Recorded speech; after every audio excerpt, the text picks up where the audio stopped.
Good afternoon, everybody. Rusty Blackwood here, and I welcome you to my loft, as I always do for my videos.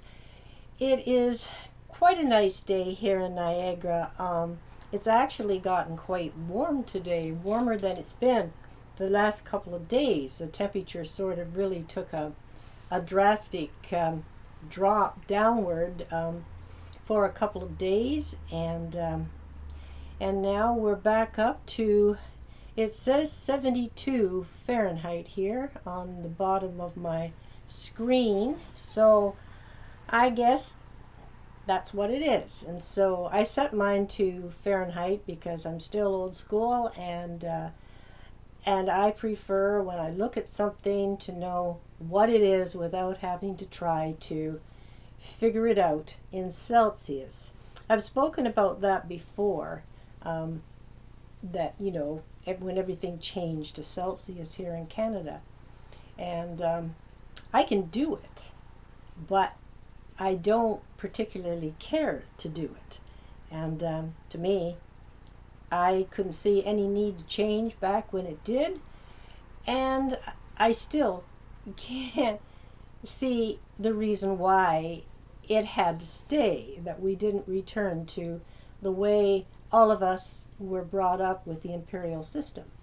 But I guess that's the way, Thank you, Pierre Trudeau. And so, anyway, enough of that. I've had not a bad weekend. Didn't start out the best, but on Saturday. But once I had a chance to settle down and think about things and remember the teachings, the Christian teaching that, forgiving, and it doesn't mean you forget, but if you can forgive those who do something against you, whether it's done in play or whether it's done seriously. This was done playfully, and but it wasn't the nicest outcome. Let's put it that way. And I'm not going to go into detail, and I'm certainly not going to name names. But I just hope that is never repeated, and because it was might have been done as a joke, but I was the brunt of that joke, even though I wasn't the one it was aimed at, but I was the one that was used, and it certainly didn't feel very good. And so it took me a while to figure all of that out, and even when I was told the reason, what was going on and the reason behind it, I still, it took me a long time to get myself settled down, and yesterday was Sunday, of course, and the church service that I go to, great pastor, and he's old school, his old way, and actually his subject for yesterday was love thy enemy, and learning how to do that, learning how to forgive something that, or someone, for something that was done to you or involved you or something along those lines, and it really hit home. It really touched me, what was being spoken about and being taught, and making people remember their teachings growing up, and And it is so true. And so um,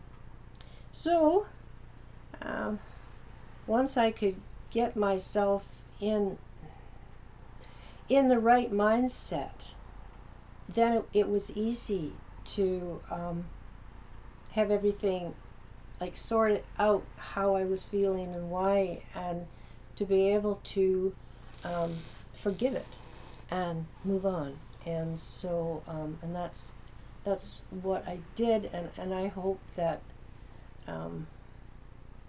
the person I was saying this to, I hope that they understand. And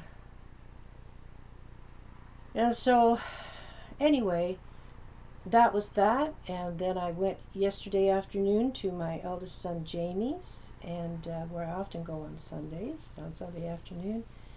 And I had a wonderful time there watching my great-grandsons, all three of them. All three of them were there.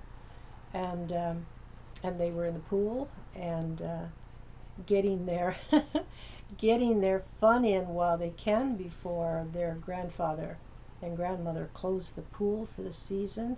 And like, oh, hate to think of that, that that's coming, but it is a ways down the road yet, but it is coming.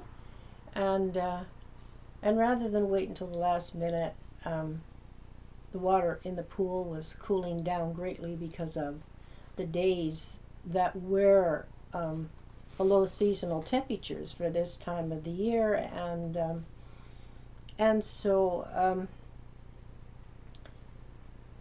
you get trying to get the use out of the pool as much as they can. And so so it was a great time watching that. Just give me a moment. I've got a pop up here. There, it's gone. And so I had a great time. And then I went next door to my eldest granddaughter Carson and her husband Garrett, and their two boys, Harrison and Carter T. Excuse me. And just spent the time with them, and had some beautiful wine and played with my two great-grandsons, and I was on the swing with them. They have a it's an inflatable. It's not a tire swing, but it's an inflatable that is on 4 straps that is gathered at the top with like a pulley thing that hooks onto the ropes that go up over this big limb in the tree above. And it's strong enough to hold an adult's weight, and someone like much heavier than me, Garrett told me it will hold him, and so I was perfectly fine to go on even with Carter, and we swung around, and just a wonderful time. It was. I enjoyed myself. I really did, and Carter was laughing, and so I got a chance to play, and I give thanks that I'm still energized enough that I can actually get down and play with these little ones. And when my grandchildren were their age, I was in my early to mid 40s at that time, and I had energy to spare. Like I could run with the best of them, and not get tired or not get winded or anything like that. But you take a couple of decades down the road, and well, for me even more than that, and you just don't have the longevity or the what maybe a better word would be the stamina to go and go and go and go like I once did with my grandchildren. And so, but I had a great time, and I give so many blessings, or I have been given so many blessings, and I give thanks to our Maker that I'm fortunate enough to live in the same city, not far from these little ones. And because there's a lot of not only grandparents but great grandparents, if they make it that far, to be able to see their family members like that without doing it through a face chat.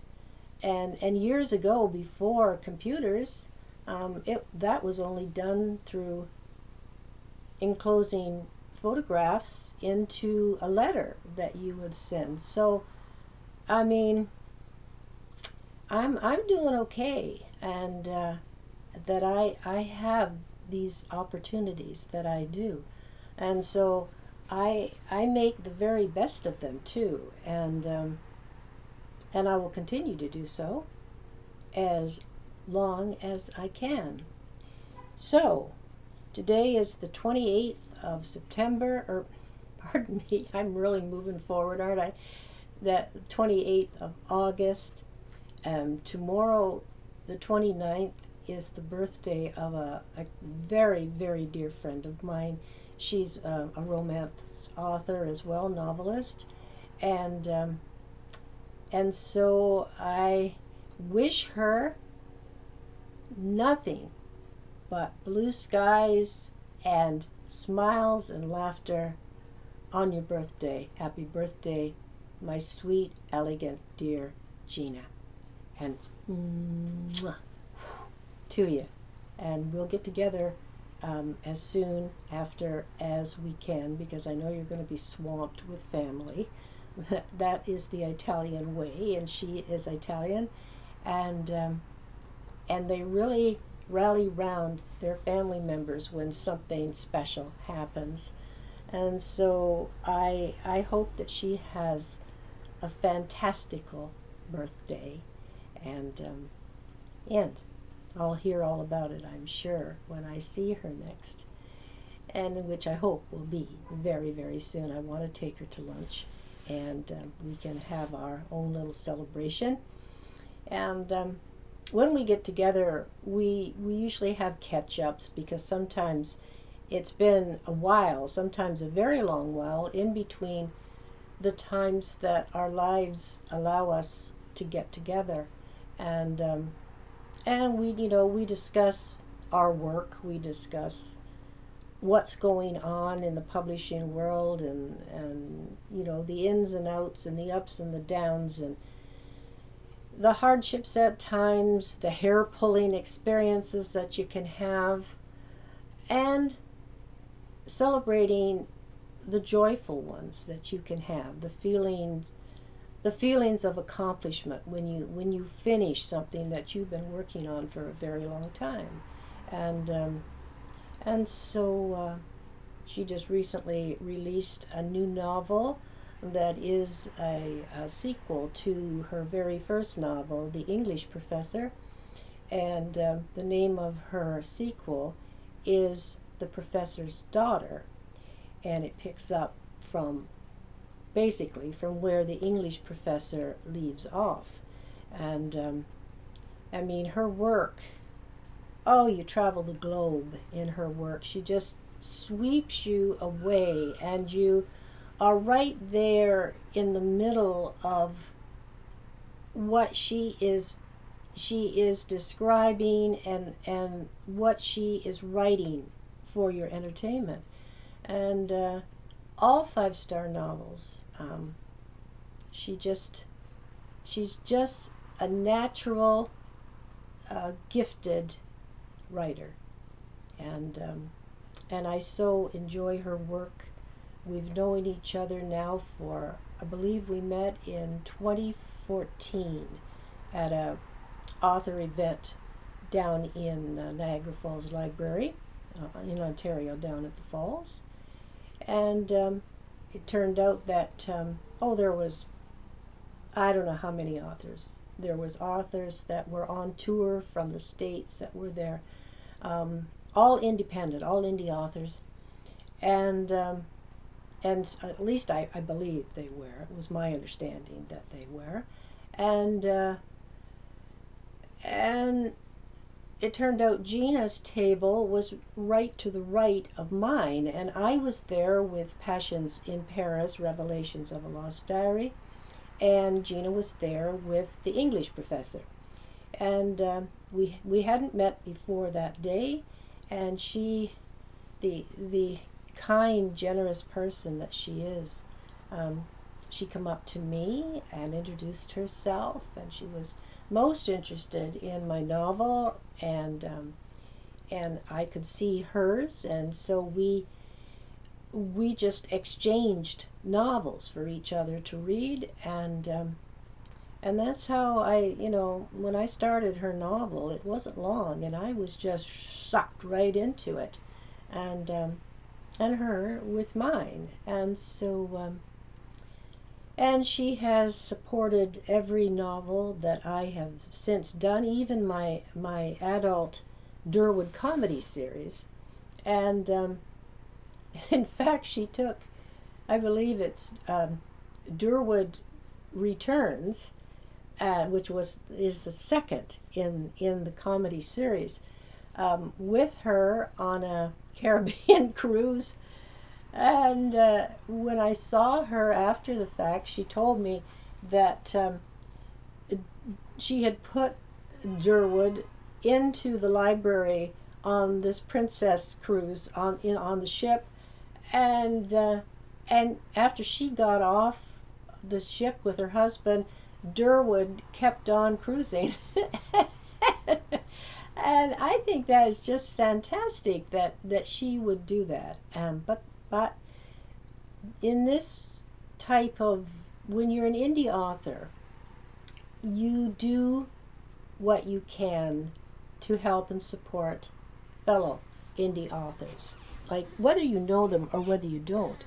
But especially when you know them, then it means that much more to be able to support them however you can. And I spoke in a previous video that one of these times I'm going to be having a special guest, and it is going to be Gina. Her name is Gina Ivory, and her work is available on Amazon and Barnes & Noble, I believe, and the Indigo chain. And so you can check it out and see for yourself, and you can read some excerpts and read about her background and decide for yourself.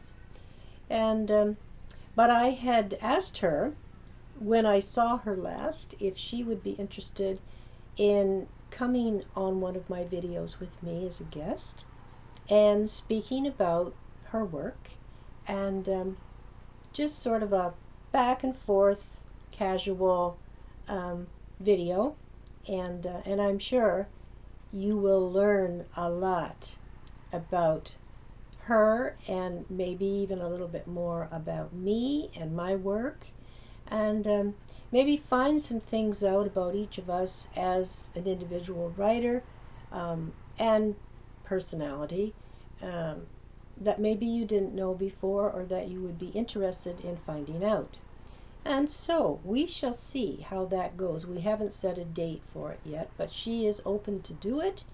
And I don't know whether we're going to be doing it here in my loft, in my little set here, because I use the wing chair adjacent to this one to display my books, whichever they may be. But of course, lately it's been the autumn series, and so I'm limited on space of being able to display the books, but I could figure something out, I'm quite sure. Either that, or we'll do it in her office. And but either way, we'll do it. And so that's something to look forward to. And so we shall see. And this is my youngest granddaughter, Sarah, has been vacationing at her other grandparents for the last 2 weeks, and she went again today. She's home on the weekend, and then she left again today. Her grandpa come and picked her up, and she was going back for this final week before school starts. And I think it's just fantastical that she is doing this, and especially for them, because Sarah is their only grandchild and the only grandchild they will ever have. And so I think it's just wonderful. They just dote on her, which is understandable. It's like an only child, and and Sarah has a wonderful time with them, and I think that that's it. It's different. They don't see it from my perspective because, as I say, they have one grandchild, and I have four grandchildren and three great grandchildren, and three granddaughters, one grandson, and three great grandsons. And so when you've got a few, um, you can't just dote on one, and you sort of got to spread it around a little bit, spread yourself around, around a little, I guess. And um, and so I all I know is how I enjoy my grandchildren, and and definitely my great grandsons. It lets me be a child again, and lets me play, and be goofy and silly, and just absorb it all. And with digital cameras nowadays, nothing gets missed because it's just spot on when something is captured right there, and you've got it right there. And if it didn't turn out, you can delete it and try another one. And videos. My granddaughter Carson is always taking videos and of what's going on with her boys, and then she sends them to me. They're really just little shorts. Some of them might make 2 minutes, but the majority of them are much shorter in time. And I think it's just great. And I try to do videos of them, but for some reason I can take fairly good pictures. I'm no photographer, but the cameras in the phones nowadays are just fantastic. They're clear, and you can do so many different things with them. I still don't think they top an actual camera, but they come close. And so I have tons and tons of pictures that I take, and I try with video. I don't know. I just guess I just don't know that much about it, and so I leave that to the ones that that know what they're doing. So I'm gonna have a drink of water here. So cheers, everybody. I hope your day's going good. Today is the birthday, the 33rd birthday of a girl over in London, England, Charlie, and I've known her since she was something like 15, somewhere in there, and we met in a chat room online, and for this actor that we all at that time were following, like women my age, much younger, and even right down to teenagers. And Charlie was one, along with her older sister, and there was 2 or 3 other girls that were all in their teens, and so, I was honest with them. I think at that time I was 50, in my early 50s, and so we would talk, and it was so funny because they asked me what it was like when I was their age. What was the hip thing, and all this type of stuff, and who was I into, and all these different things. So it was kind of a trip down memory lane in many ways for me, and It was information for them, and some of the people I mentioned, they knew who those names were, and like the Beatles. I mean, like who doesn't know who the Beatles were? And or the Stones, the Rolling Stones, or the Dave Clark Five, and oh, there was a lot of like Dusty Springfield, a lot of different artists, Linda Ronstadt, and of course Elvis. Um, Elvis, I was just a child when Elvis came on the scene, but I always loved Elvis's music, and I like them all, and because I mean I love music as long as it's good. I like music. It doesn't matter what the genre is, except I'm not stuck on rap. There's only been maybe 3 or 4 rap pieces that I would consider um, listenable, if that's a word. If it's not, it is now. And I would, I didn't mind it. I don't like hip hop. That is one I don't care for. I don't care for techno. Um, I like to hear um, musicians and music that is understandable, that has a melody, that has a beat, and is done from the actual talent the artist possesses, not an electronic board that can do it for them. And and back in the 50s and the 60s and the 70s, and so a fair amount into the 80s, and maybe even into the very early 90s. But by then it was starting to get kind of, I don't know, to me, noise. And but those artists back in those decades I mentioned, they were spot on, and they were talented people, and and they deserved the applause they got because it was them. It wasn't a magic board doing it for them, and so and there was no lip syncing.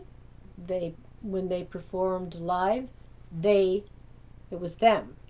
It might sound a little different because obviously when you are in a recording studio and you've got a huge big board that is just doing the balance of everything, um, and you've got the entire band, your band in there, or you're working with studio musicians, whatever, um, to produce the finished product, which was the record in those times, and and then when they would go on tour to promote their latest, well, of course, it's not going to sound exactly the way the record sounds. It sounds almost, but not, not definitely spot on like that. But they were performing. It was them that was performing. It wasn't recordings being played while they lip synced, and and so and to me, those are true musicians. And I even enjoy classical. I love Johann Strauss Jr. And I even liked Johann Strauss Sr. They wrote some beautiful melodies, and of course Johann Strauss Jr. was known as the Waltz King in Vienna, and I read his biography one time, and it was just absolutely mesmerizing, and he would have been the rock star of his time, and it's just so cool to experience as many different genres as you can. Like in public school in music, I took the histories of Beethoven and Tchaikovsky and Mozart and Bach, and I mean, some of the pieces were okay, but some of them, I'm telling you, it took concentration, and it took endurance to get through them. And and though I don't prefer to listen to operatic singing, my hat's off to them for the ability to do so, because the training required for that is very, very in depth, and it's not easy. I wouldn't even begin to try. And I stuck with country and country rock and middle of the road blues and things like that. And for me, that was just great. And so I'm going to go, because I'm just passing my 30-minute mark. And as you can see, my autumn series is displayed lately with me when I've been doing videos. The Perils of Autumn, Return to Autumn Part 1 and Return to Autumn Part 2. And these novels are available on Amazon in paperback, hardback as these are, and Kindle. So please go and check them out. Check out my official website, rusty-blackwood.com. It's just been recently overhauled and updated, and I think you'll enjoy the information that you'll gather if you stop and take a visit. And if you do, please sign my guest book. Please sign and leave a message and let me know you're there. And please start to leave comments, if you would, on these videos. So I'm going to ask you to like this video. Please share it about. Please comment it if you would. And please subscribe to my YouTube channel. Thank you so much to all of you out there who have been subscribing. A personal and a big thank you to Usha, who has been helping me promote these videos. And so I will be back relatively soon to talk with you all again. So God's blessings to each of you. Enjoy the rest of your day, or your evening, morning, wherever you happen to be, and we'll get together again soon. So ciao for now. Peace out. Bye-bye.